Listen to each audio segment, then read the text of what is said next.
Breaking the Ice. I am your host, Avery Lightfoot, and today we are going into the minds of coaches to understand what all goes on in their heads during a hockey season.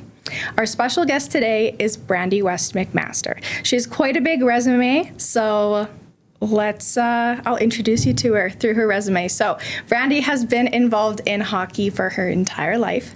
Most notably, she has been involved with the U of R women's hockey team since its inaugural year in 1998. During this time, she held a 5-year captaincy, and between her time on the team until 2003, she led her team to 3 national championship appearances. She was a CIAU silver medalist and CanWest champion, as well as a CanWest finalist. In addition, she was invited to the Under-22 Team Canada Hockey Final Selection Camp in the year 2000. Brandy has also been inducted to the Canada West Sports Hall of Fame, Regina Sports Hall of Fame, the University of Regina Sports Hall of Fame, and her University of Regina jersey is in the Hockey Hall of Fame. And this doesn't even touch her academic awards and academic accomplishments. So Brandy has been an instructor at the University of Regina since 2007. And when I met Brandy, she was in her tenured role as experiential learning coordinator and instructor. Currently, she is the interim head coach for the U of R women's hockey team. Within her first year as head coach, she led the team to 11 wins, 12 losses with a total of 27 points, leading the team to a new season record. They also got 3rd in CanWest East, and a first-year defensive player was named to the all-rookie team. Now, she had even a greater accomplishment that was recently awarded, and Brandy won Canada West Coach of the Year. So with all this being said, Brandy has extensive knowledge in hockey, in academics, and let's welcome Brandy to the podcast. Welcome, Brandy. Yeah, thank you very much. I appreciate you having me in. No problem. You know, it's awesome to have somebody with your knowledge and expertise and just your involvement with the university community and hockey community on here. And I'm excited to talk Coach Talk with you. It'll be good. So I did ask you to bring something memorable for you as a coach. Can you tell me what it is and why it's meaningful? Yeah, absolutely. This is a picture that I keep in my office, and I actually have kept in my office since it was taken.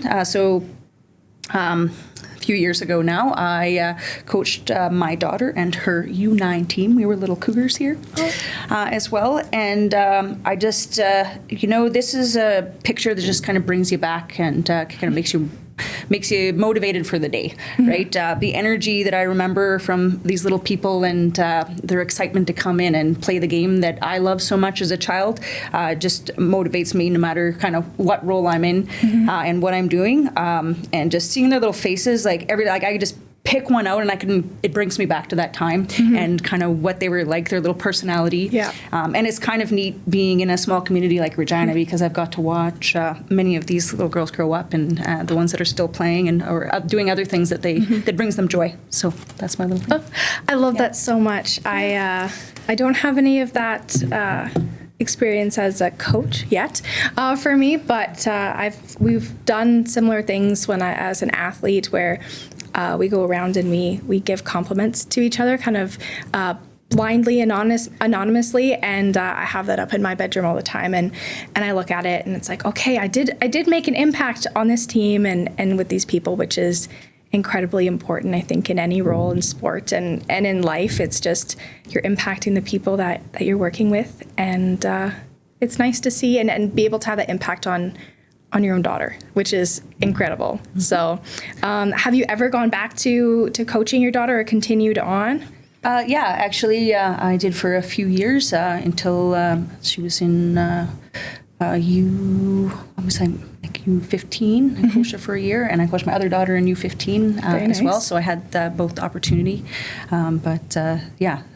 Very rewarding thing to coach little ones and kind of watch them get better and put the time in, and the smiles and the memories off the ice are actually what come back to you a lot more. Yeah, exactly. No, I can definitely relate to that. So I guess we're going to go into it.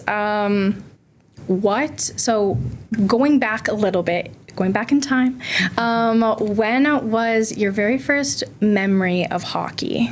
Yeah. I think I'm from a very small community. So Kennedy, Saskatchewan had a senior team called the Kennedy Wranglers. And so that's my first memory is my whole family would go to the rink on whatever night, sometimes a school night. And we'd watch the Kennedy Wranglers, and my uncle was at defense, and a couple of kind of cousins, older cousins that played as well. So watched them, and just kind of being at the rink and running around and just being in that environment and seeing most of the community there. That's what I remember about hockey from my first memory.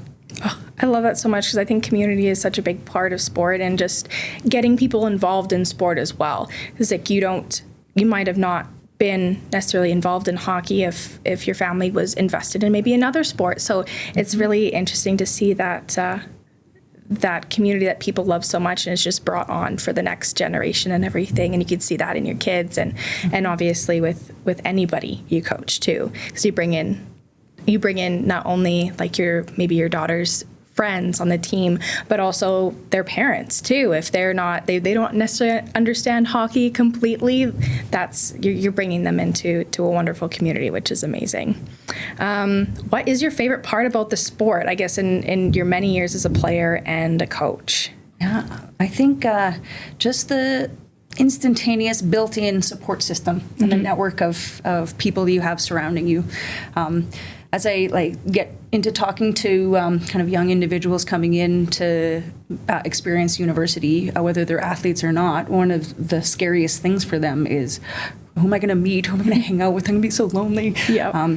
But if you have an athlete that's coming in that's committed to a team, like boom, right away you have 28 best friends, right? Yeah. That would go through the wall for you if you're struggling in any way. You have 28 different people you can call, or whatever it might be. So just that support system. Like to this day, some of the ladies I played with, I mean, I see them every week doing this or that. They're still my go-to people, and it's been how many years? So you can't replace those friendships and that support system. So I think that's my definite go-to for that. Oh, I love that, because that's definitely a big part too for me. I think I'm definitely in the middle of that right now as a university student, but because when I came in first year, it was during COVID, and I knew, like, I'm born and raised Regina. I knew people going to the U of R, but again, it's way bigger than my high school. And so coming in, I'm like, same questions. Like, who am I going to hang out with? Who are my friends? But yeah, joining, like being involved in the softball team here at the U of R is just, immediate friends right away. You have people to hang out with and be able to create initial relationships with them, which are amazing, and have lasted throughout 5 or 6 years here. And I don't anticipate those relationships that I've built to go away anytime soon. So I think it's, that's definitely a very good part of it, part of sports, and part of joining at the high performance level or at any level. You just get those automatic friendships.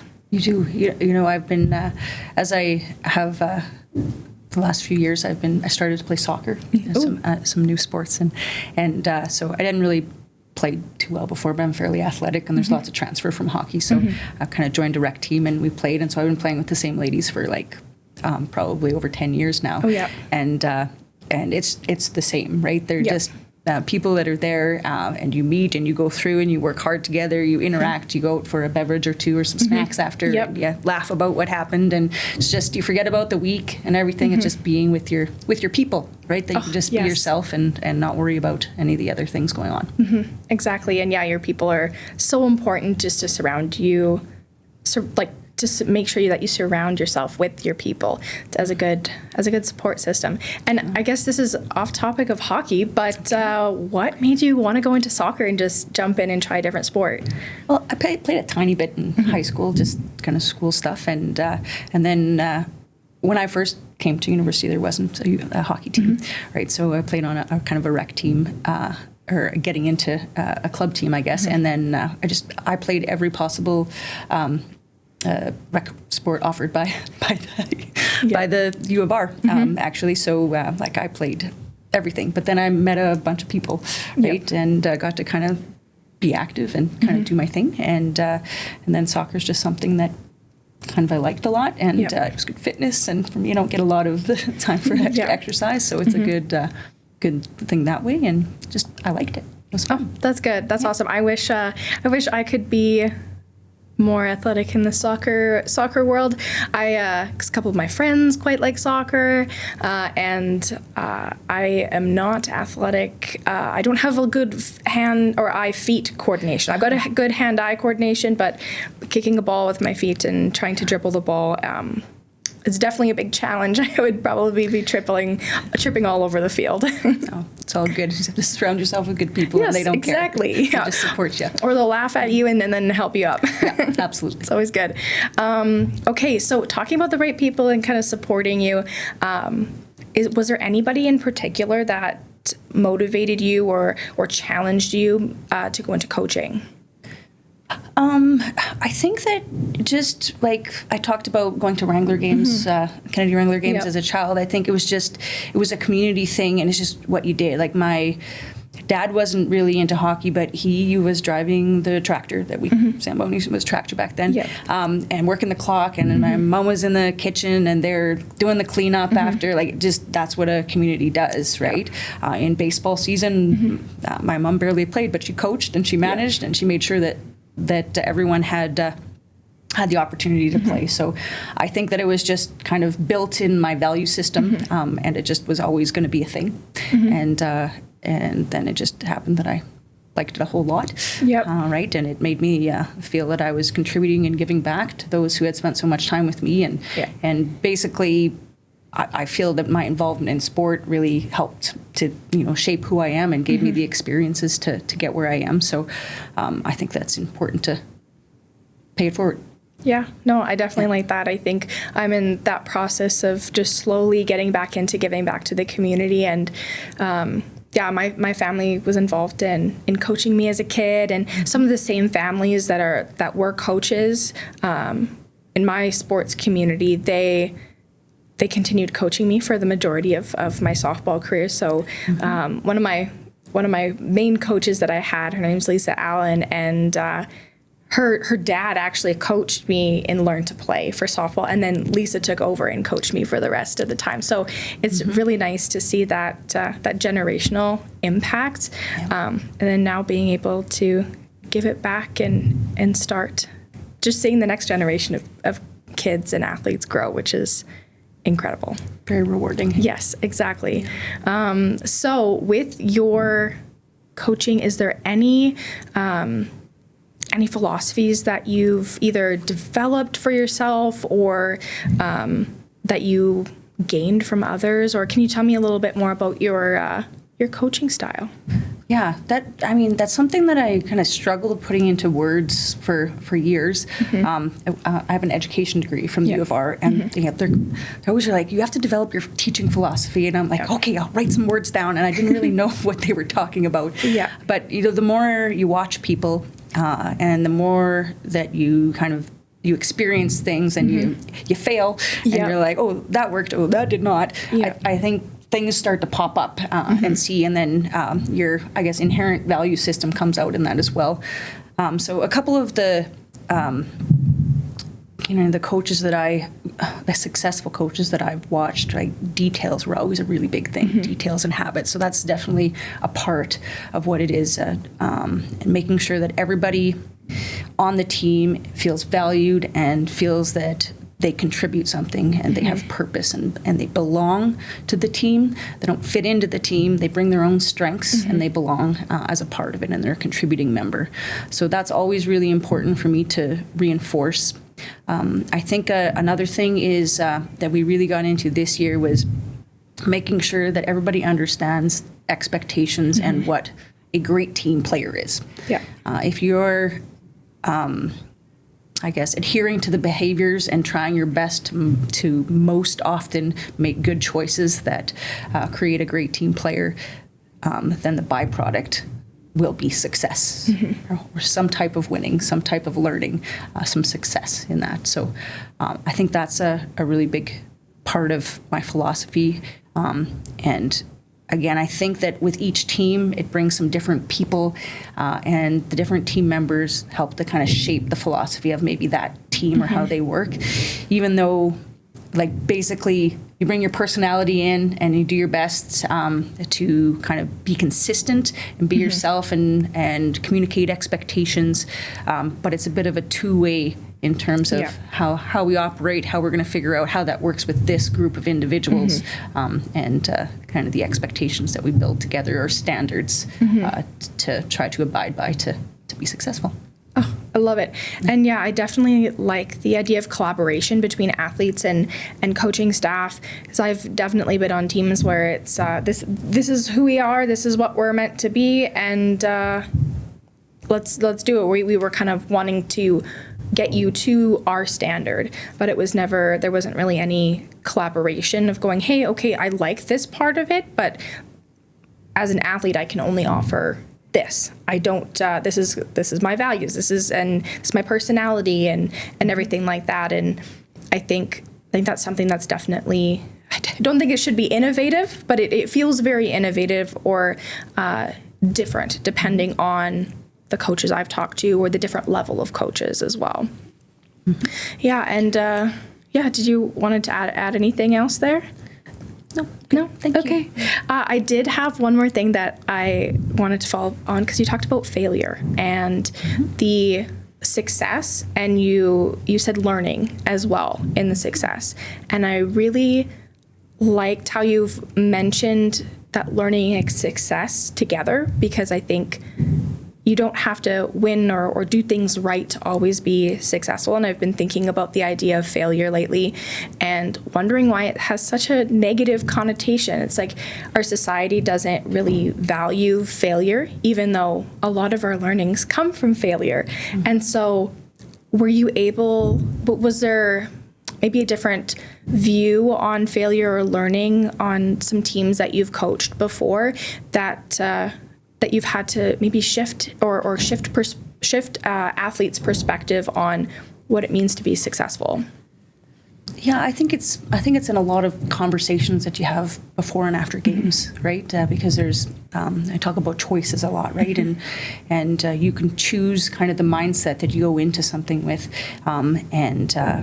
and after it's done, there's nothing else you can do about that moment, but what you can do is prepare for the next one, right? And it's a little bit about thinking about what you learned, what you can change for the next time, and other than that, there's no sense worrying about whatever's in the past, as long as you take your lesson the next time the exact same thing doesn't happen, right?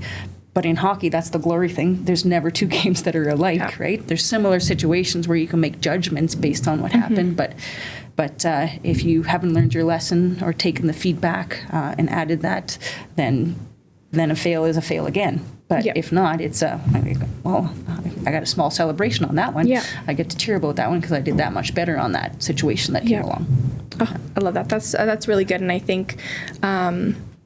Even mentally, I've definitely had to shift my view as an athlete too, going, maybe I did fail this one time, but ask for feedback, getting that external input. And even if I don't do it perfectly the next time, it's okay, maybe I actually looked this way when I didn't look before, or maybe I threw the ball to the right place, but it was just the wrong timing, or whatever or maybe if it's a pass the puck to just wrong timing, but the right call.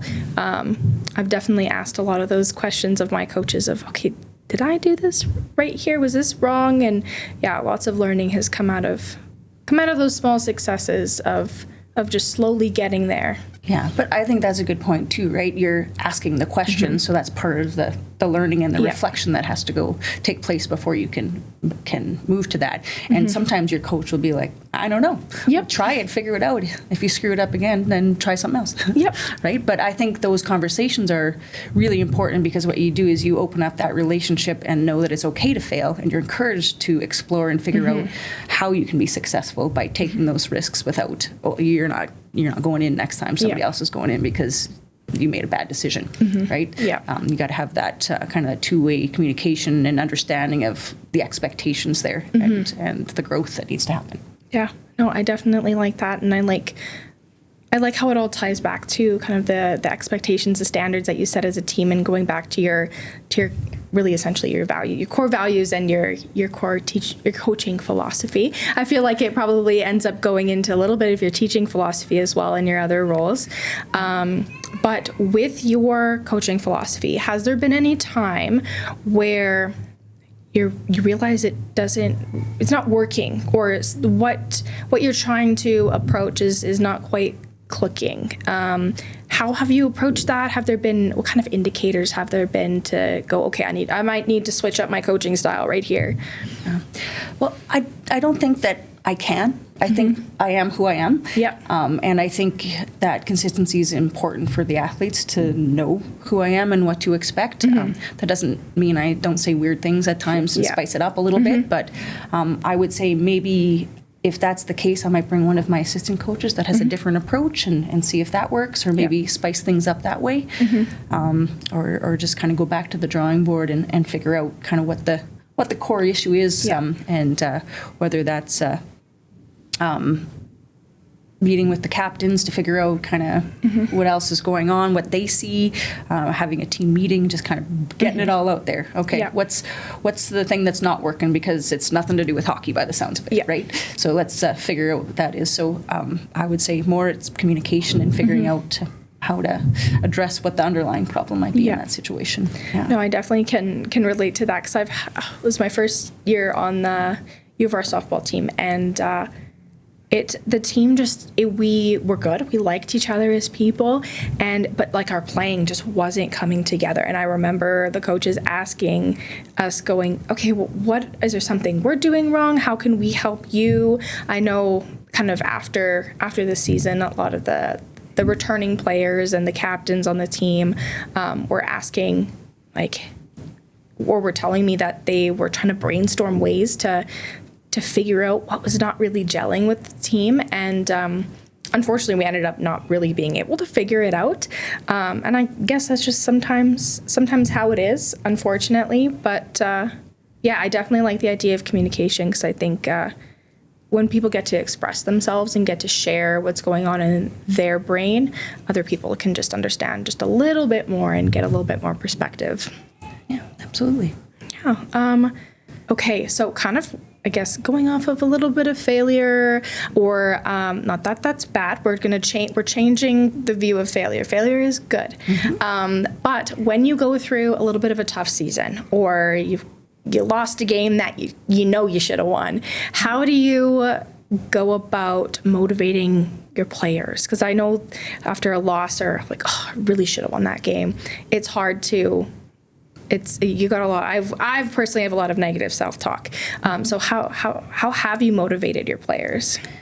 Yeah, that mindset, that's a tricky one. That can make or break you right there. Hey, I think it comes back to a little bit of two-way communication, but also I think belief is a term that gets thrown around a lot, right? And it's about, I believe, but in reality, it might be that you're up against a competitor that on paper is better than you. Yeah. Right? Like their success might be something different than winning or losing. So I think maybe clearly defining what your strengths are and just revisiting those often and making sure that you're doing your best you can within your skill set and with your ability. And then actually asking yourself, do I actually believe that I'm worthy of being here, right? And that we should be here, and that we belong in this league, and we belong in this game, and that we're a worthy opponent, right? So I actually have done this exercise a couple of times, and it's worked out. It's a little bit risky because it could go in a different direction, but we actually did it this year. Okay. Right before our in our playoff games in Calgary there against Mount Royal. And so basically I pre-warned a player that I'm going to put them in a very uncomfortable position and make sure they're okay with that. Yep. So I got that, and then so basically you go in and you get a couple of players to hold a stick, just like probably just across our knee length or knee height. And I get that player that I've pre-warned, and I stand her in front of that stick, and I have everybody else watching. And then I ask the player, hey, player, do you believe you can jump over that stick? And she's like, yeah. And then I'm like, okay, do it. So she does it. And then it's like, no problem. Absolutely. Got this. And everybody's like, yeah, duh. Yeah, she's got that. And then, so then you just raise it up a little bit. So it's like just under hip height. So now it's getting on the edge of, yeah, I'm pretty confident I can do it. And everyone's like, yeah, she's a great athlete. She could do that. And then off she goes and she does it, clears it pretty well. And then we put it just a little bit above hip height. And everybody's like, oh, I definitely couldn't do that. I couldn't do that. I don't think I could do that. That's way above my capabilities and my skill set. But as my confident player, I'm like, can you do that? She hesitates a little. And then she's like, yes, I can.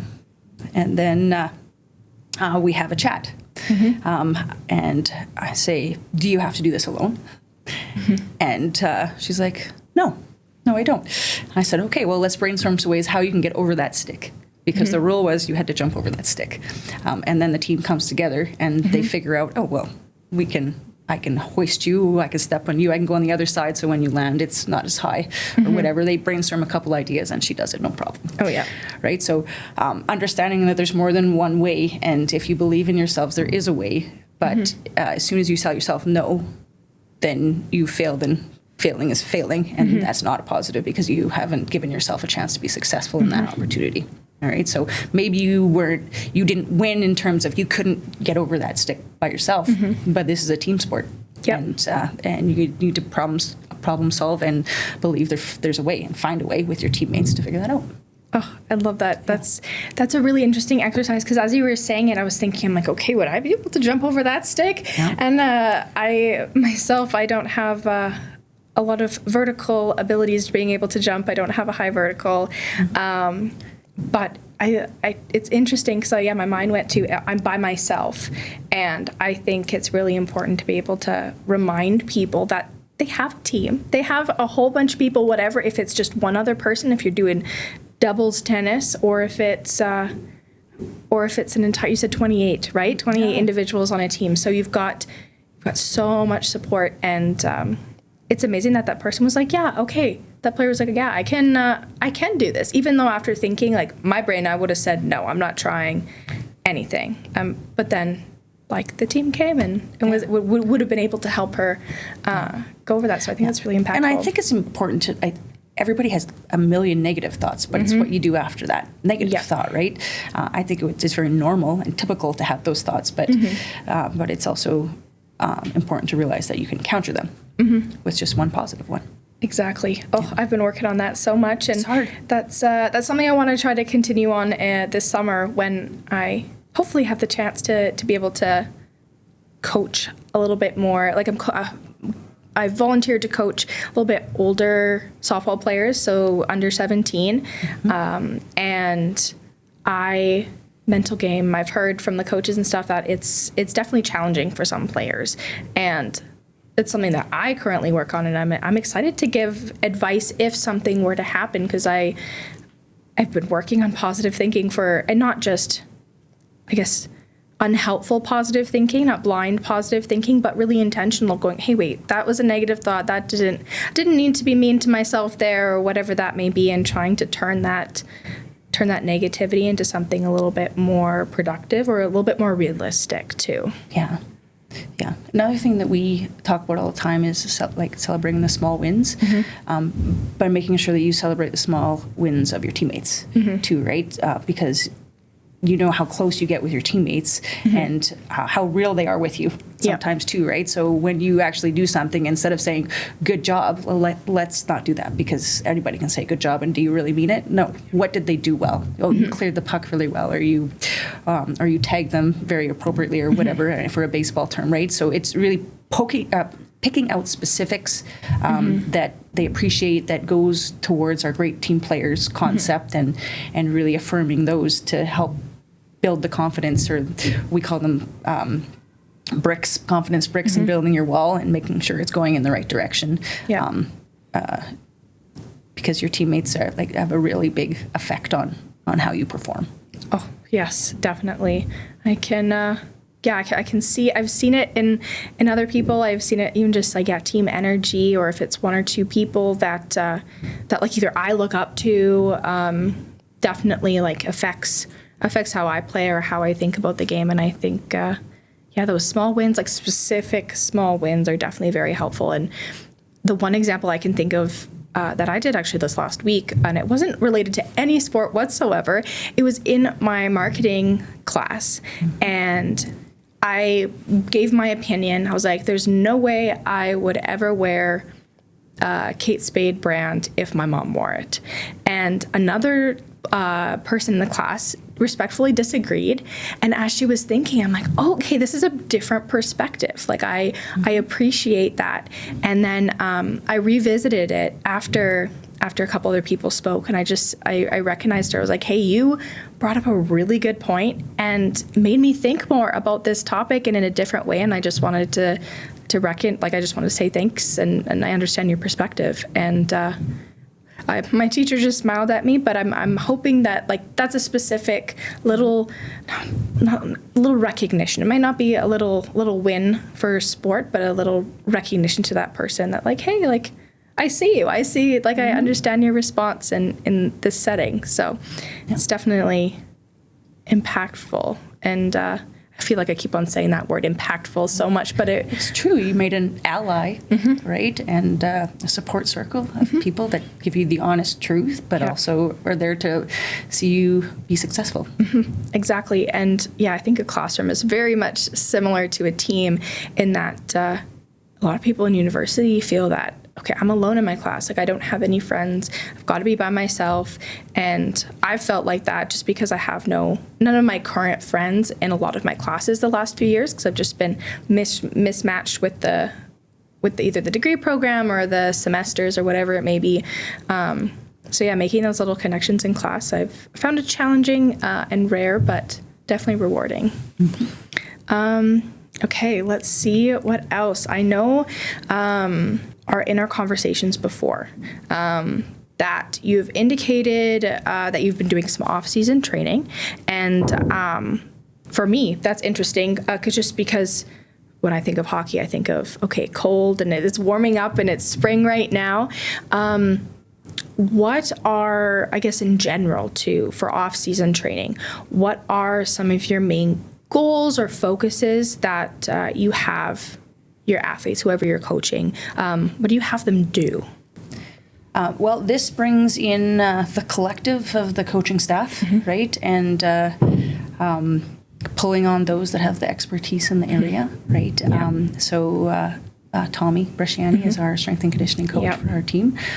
So we've had quite a few conversations about kind of our goals in general for the summer in terms of kind of different phases and periods where we want to kind of do some check-ins and make sure they're getting what they need and they're accountable for what they're doing. So he's got the gritty details in his background, so he'll make sure that they go into.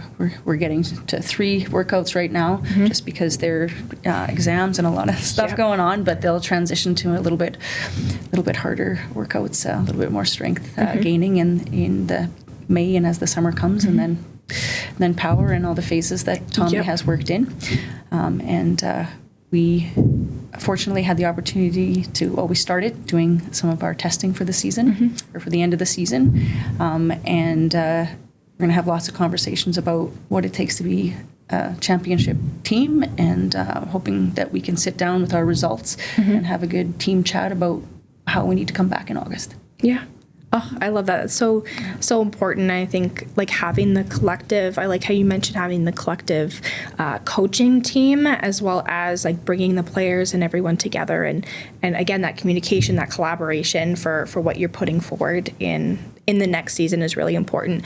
And I wanted to ask you just a follow-up question on the collective coaching team, because you're never really alone when you're a coach, unless you're hired by some professional athlete who plays a single sport. Like you are, even then they have an interdisciplinary team with the physio and the chiro and the medical doctor. But within your hockey team, what, I guess, can you tell me a little bit about your coaching staff and what they bring to the table, and maybe some perspectives that they bring that you never even thought about, or you try to incorporate their ideas into the season?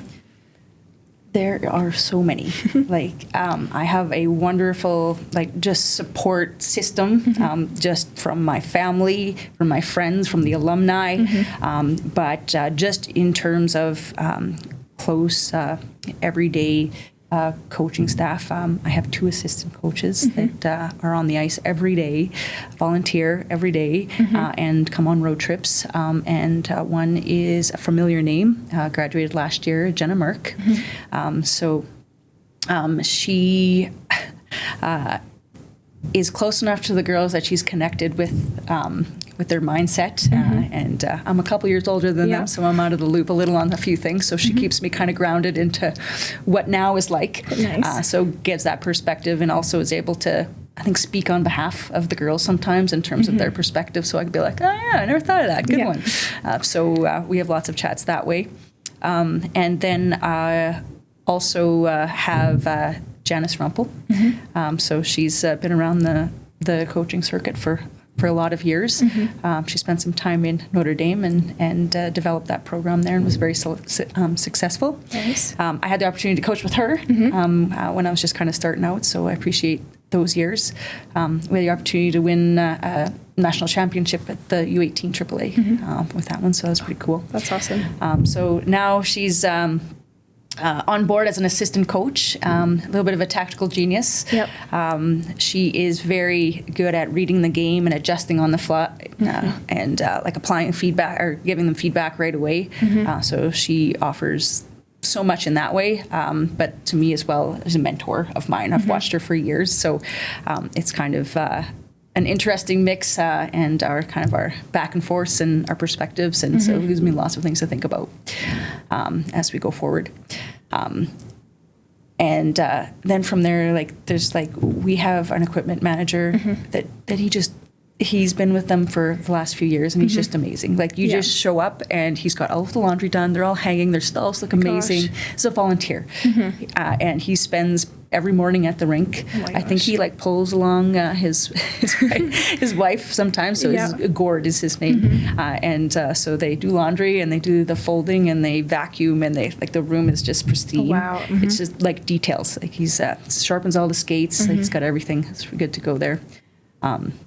And then we have some coaches that kind of come out, some specialty coaches, got alumni. Tony Ross comes out, works with the goaltenders.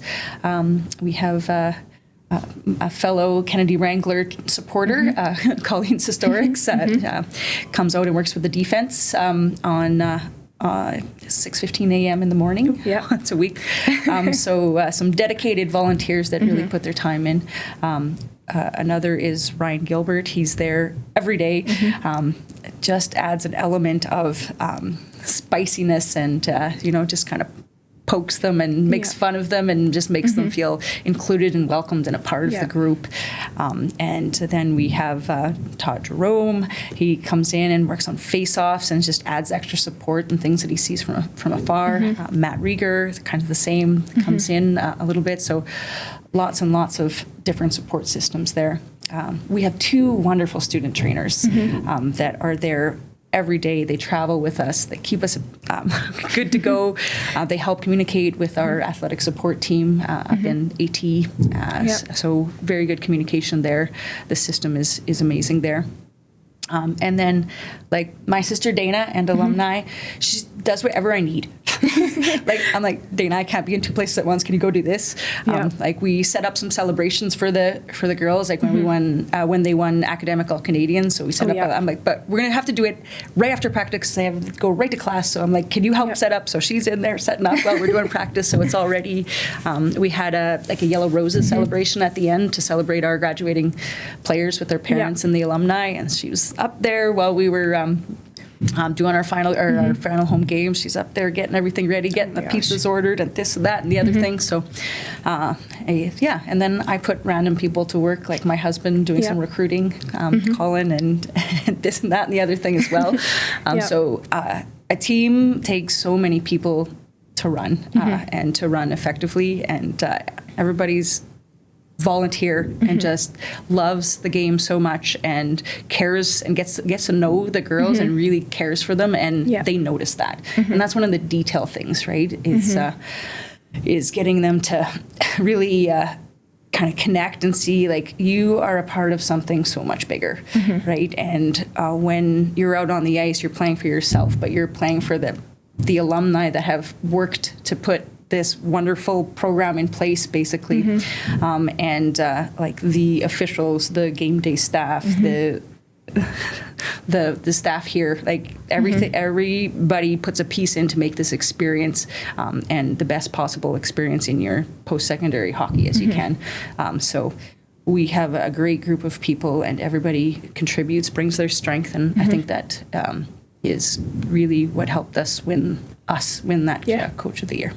Oh, yeah. I love that. And I think you said it perfectly in that it's not necessarily you, it's us. Because you had a whole team of people behind you, and not only the athletes, but you had the volunteers, you had family, you had alumni, just really backing you up and supporting your ultimate vision for the team, but also continuing on the legacy that was left behind you. And you obviously contributed to the beginning of that legacy, being a player in the inaugural year, but you also, it's also developed, and you get to continue developing with the team. And you articulated very well the wide expanse of what a hockey team really is. And I appreciate that so much, because as an athlete or as a student, I find that I can get very narrow visioned in what's in front of me or what really is my team. It's like, okay, it's the 12 to 20 players around me. It's like, it's just so narrow, when in reality it's a lot of other people working behind the scenes to make you feel special and make your sport experience better.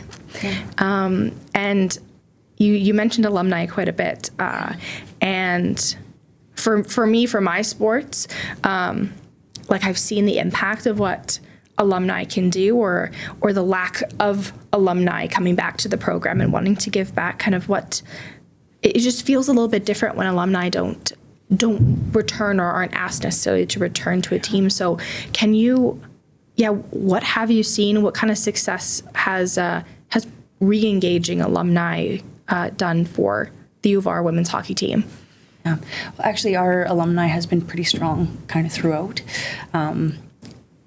They right away, they started working on a scholarship that has been pretty important. So for years now, they've been developing it through a golf tournament that they run every year that all of the alumni go to, right, to contribute, plus others as well, of course. So basically, just this past season, they have created the endowment. So basically, the interest will provide a scholarship for one student athlete every year already. So that's already established. That was one of their goals that they had way back when. So they've continued to work on that and are pretty successful. And we've always had an alumni game, and it's always been a fairly good turnout and good engagement, and right away an introduction to the current players that, hey, this is where you came from. These are the people that built you, kind of thing. So that's kind of been there all along, and done a good job of kind of keeping that connection. So we're just trying to embrace that a little bit more. So typically the current players' interactions are they receive like a welcome package from them, from the alumni. Right now, our president is Stephanie Sawchuk, who's doing a wonderful job. So they get like some Hilberg earrings, the green ones, and it's just like, hey, welcome to the team. We exist. We love you. We give you and then they would give like a Christmas present. Oh, wow. At that time. And then during the graduating player ceremony, they would participate and give a jersey. An alumni jersey that they can now come back and play as an alumni.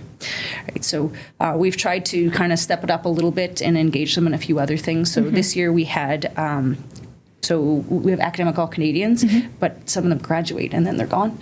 Right. But they still get it because so we invited them back, and we had most of them come that could. And we just had a little bit of a gathering after with some pizza after, and an opportunity for the players to come in and meet them and congratulate them and be a part of that. And then we also had them a little bit more engaged in what we are calling the Yellow Roses ceremony, which is for our graduating players. So they did their typical kind of on the ice and handing out the jersey, but then we invited them, and so the alumni and parents and all of the team, of course, and any supporters that wish to come as well, to come and join us for a little bit of a formal celebration where the girls could speak a little bit and share. It worked out really well, and I think that will continue to grow and bring that. And then we also have a few alumni that have started giving back in a financial way, which is always wonderful. But I think maybe even a bigger value is how they give back in what they do with their expertise, if that makes sense. So we have one alumni who's really into leadership. So she's going to come and have a chat with our group here next week, I think. Oh, awesome. And we have an alumni that is really into mental performance. And so I have a meeting with her next week to discuss when she can come and chat with the group. They have all these skills to kind of bring back to the team, and they have experienced so many things, and they have a different perspective. So it's just another voice that, hey, I've been there. I get it. I get how hard it is, and I get the lows and the highs, and trying to stay here, right, throughout. And so I think any stories that they can hear, A, it gives them a perspective, but B, it also shows that other people care about them. Right? And I think that's a really big, really, really big thing. I belong to something bigger, and people have done a lot of work so that I can have this wonderful dressing room with a heated floor that I can lay on and stretch out, which they take advantage of quite often. And right, our own dressing room and our own area that's ours, and this beautiful facility to play in with our big logo on the middle, and that ownership that they have and that they're a part of what we call the sisterhood as a part of our alumni. Oh, that sounds so super amazing, and definitely I think some elements of that have continued for me personally throughout kind of my entire journey of sport, but I like how you've built a little bit more of a intention, and that's been sounds like it's been very prevalent throughout all the years of the women's hockey team here at the U of R. But definitely a little bit more intention of re-engaging the alumni just a little bit more, using their expertise, using their value as a human, and I think that's really important and definitely good to teach and just open the eyes of some of the athletes, because I know I might not know everything that people are going to be able to that people do behind the scenes or contribute. And I find that sometimes a lot of student athletes feel like they may be alone when they're going through the season, or like they know logically that they're not alone in going through school difficulties and managing education and interpersonal and relationships and being an athlete and training and all this kind of stuff.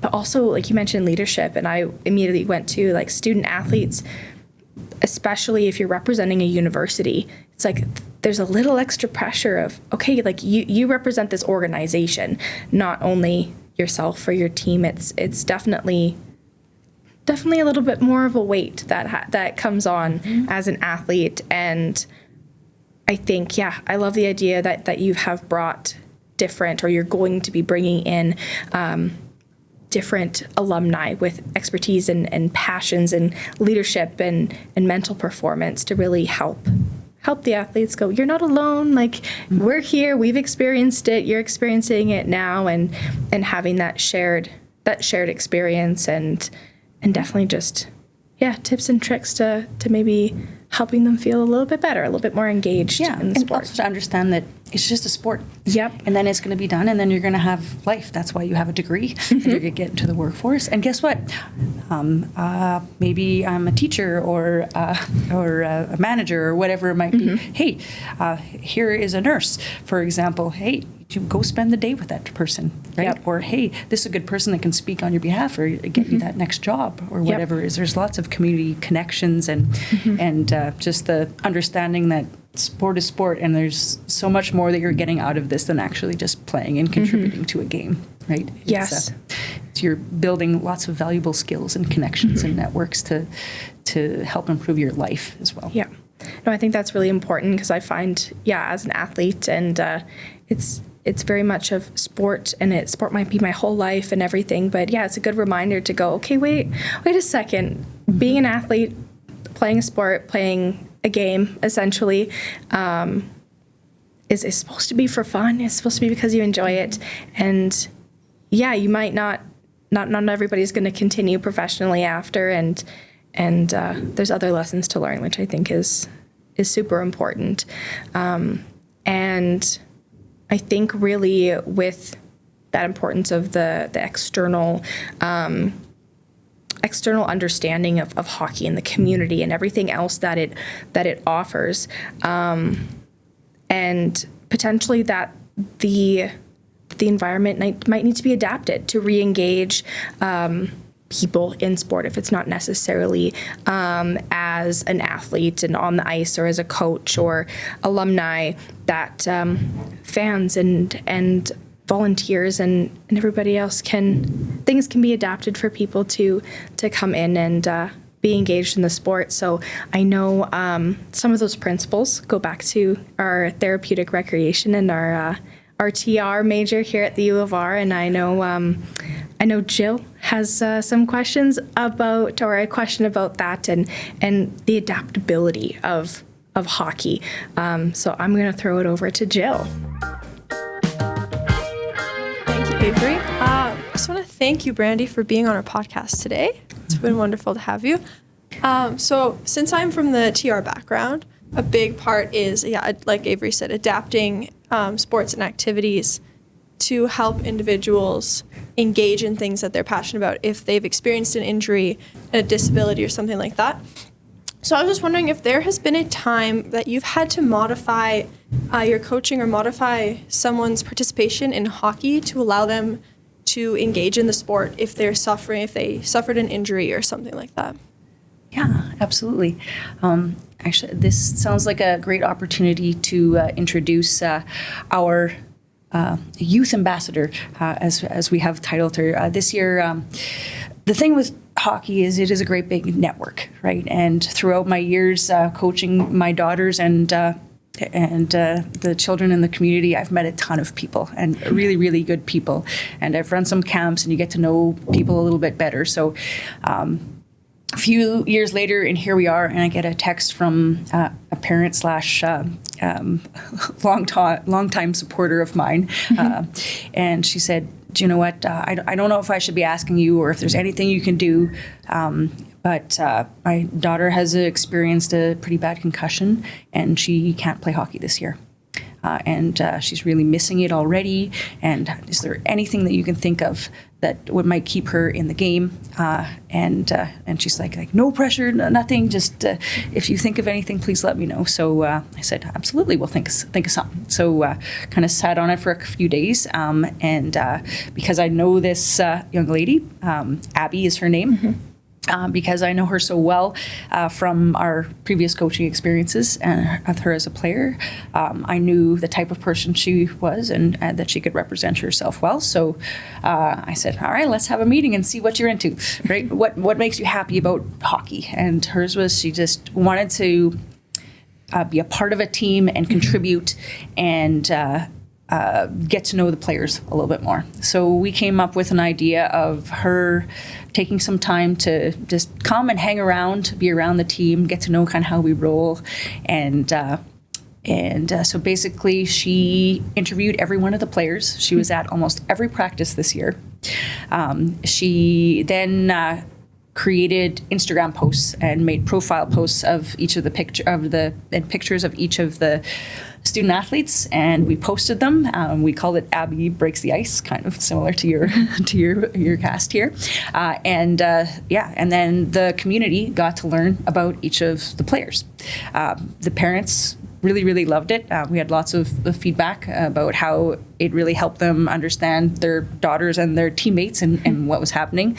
Some of the young kids that came to our camps really, really enjoyed it. Mm-hmm. as well. And it also gave Abby the opportunity during our games to go into the stands and have conversations with the young little players that are watching, and hand out some hockey cards and talk about the person on the card, the female hockey player on the card that they get to watch, and learn something about them. So she got to interact with the crowd a little bit and kind of get them excited about our players, and she could talk about them because she'd done these interviews and knew some really important special things about them that she could share with the kids, and then it progressed into, we developed a little sister program where we had some of the youth hockey players come out and basically warm up with the Cougars and get to know them, get in the dressing room, stand on the blue line for the starting lineup, and Canada, get their name announced on just the whole kind of deal. And so Abby would spend the kind of game with them, making sure that they were set and felt involved and included, and made sure their experience was wonderful. Abby ended up helping us out a tremendous amount, and for a 15-year-old, was very mature, very respectful, was on time, took initiative, did all those write-ups herself, with strong academic skills, right? All of this while she was also recovering and processing and understanding her own injury and how to make that work, but also be fully engaged with us and really contribute to our success. So, Jill, that's my story. Oh, that's wonderful. That's a really great way to get her engaged in the sport that she loves, and that probably also was really beneficial to mental health as well, not being left out of that sport completely. I've suffered concussions, and I know if my coaches had been as on it as you were to help her out, I would have probably not felt as pulled back on the sidelines and kind of just down that I couldn't keep playing. But I think that's incredible that she was able to take her love of hockey and apply it to the Cougars and get fans engaged as well, and all the young players that are watching, and get them excited about the female hockey players. It's wonderful. Yeah, absolutely. Yeah, and really Abby really helped the players, but the players really embraced her as well and brought them in and encouraged her to come in between periods and be a part of the team. So I have to give some dibs to the team too. They were pretty great with her. Oh, that's amazing. I think, Jill, that's a great question, and I think Brandy, you touched on the really aspect of community and making sure people are involved, and I think it's really impactful, especially as the PWHL. It's in its second year, and as it slowly starts developing, and it's really cool to be able to have Abby develop the hockey cards and of female athletes at the collegiate level, and to get fans involved, like Jill said, like you said, getting that excitement about female athletes and women's sport, and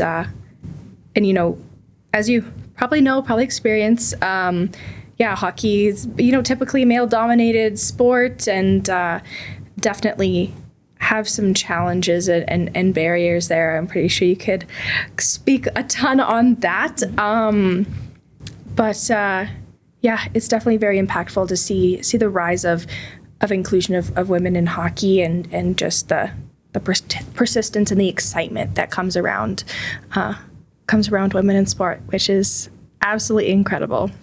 Yeah, some of my favorite stories of those little Coach Janice made the hockey cards up, and I was talking to one of our little sisters that came out, and her mom said, every night before we go to bed, we got to go through each of the hockey cards and say the name of the player and go through, and she's got to tell me something about them. It was her new bedtime routine. Oh my gosh! I can't imagine having that as a young child going through. I'm very excited about where things are going. Yeah, no, that's amazing. And I guess just quickly, can you touch on, as a young athlete for yourself, what, I guess there's probably a lot of differences. I don't know exactly how to phrase this, but, having that new bedtime routine of, okay, I can see myself in these people. Is there, what do you think that would have done for you if you had female role models in the sport, or if you did in your small town that you looked up to? How did it, or how would it have contributed to your hockey career, if any? Yeah, like I don't actually know. Like I feel like I was pretty lucky, and I was like well supported. Our community was quite good. I always felt accepted playing with the boys, whether there was outside drama going on or not. I didn't know. I was happy. I was my teammates. We got along. We did everything like together. So I didn't feel different that way. So I'm not sure I have a good perspective on that, but I just see where it's going now. Like one of my favorite things about, I coached a lot when my two daughters were young. And my favorite story about my older daughter, Bailey, she was about 5, and we walked into the rink, and she looked on the ice, and she's like, "Are those boys playing hockey?" And I almost lost it. Like, she had been, the only thing she used to have really seen was girls, because I coached females all the time, so that's what she had been. So it just goes to show what you're surrounded with and what you think is normal is really kind of what the media portrays, and where the funding goes and all of these different things. So I think the bigger thing is the opportunities available, and the thought that you can do this for more than just fun. Fun's got to be there. You won't go very far, but you can. It can be a profession.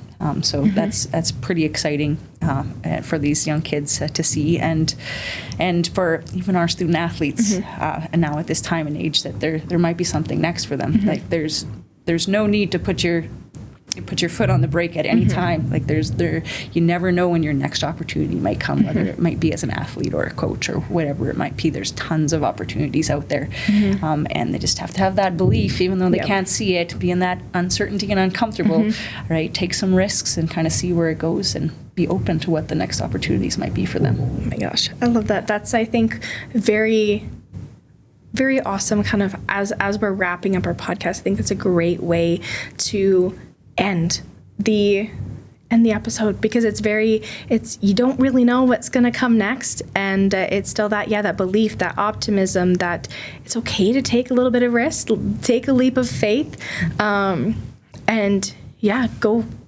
jump, I guess, put yourself into whatever comes next, which I think is absolutely incredible. And is there anything else, kind of, as we've talked about so many different things, is there anything else that has come up that you want to share? Any fun memories that come up?